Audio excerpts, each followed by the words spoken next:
Dans Solo Leveling, alors que Jinho est inconscient, Hwang lui assène un coup de poing dans la poitrine, le faisant cracher du sang.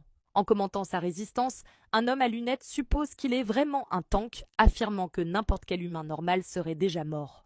Incapable de comprendre pourquoi ce type naïf est aussi têtu, Hwang admet que c'est admirable, mais que cela ne lui vaudra pas le pardon. Il écrase la tête de Jinho contre une poutre en acier avant de se rapprocher suffisamment pour presque l'embrasser. Il lui murmure qu'il ne va pas le tuer, expliquant qu'un soigneur talentueux derrière lui est prêt à le guérir à chaque fois qu'il sera au seuil de la mort. En d'autres termes, tant qu'il ne dira pas ce qu'ils veulent entendre, il sera torturé sans fin.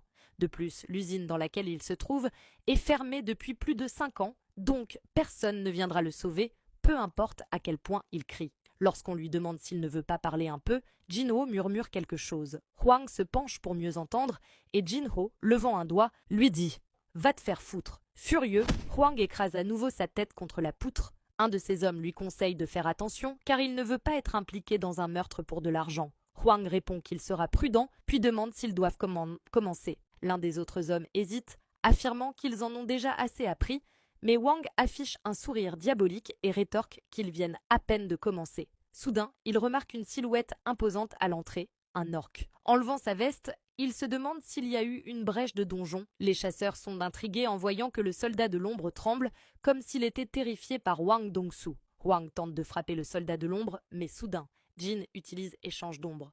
Pendant ce temps, en Corée, la mère de Jin-woo se demande si Jin va bien. Dans l'ombre, Beru s'adresse à elle en l'appelant « ô mère de notre roi » et affirme que si leur seigneur ne pouvait pas surmonter une situation, alors personne dans le monde ne le pourrait. Soudain, Beru ressent quelque chose.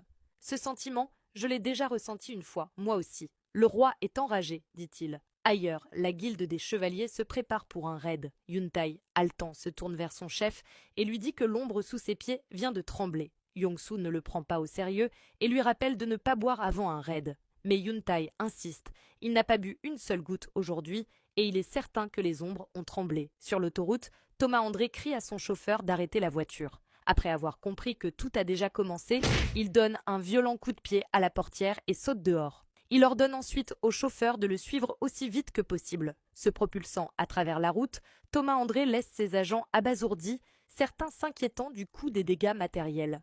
De retour à l'usine, un coup de poing frappe Hwang dans l'estomac. Ces hommes sont choqués tandis que Jinho sourit en voyant Hwang Dong-soo cracher du sang avant d'être projeté en arrière. Face à eux, le monarque des ombres se tient debout, prêt à les défoncer. Abonne-toi pour la suite.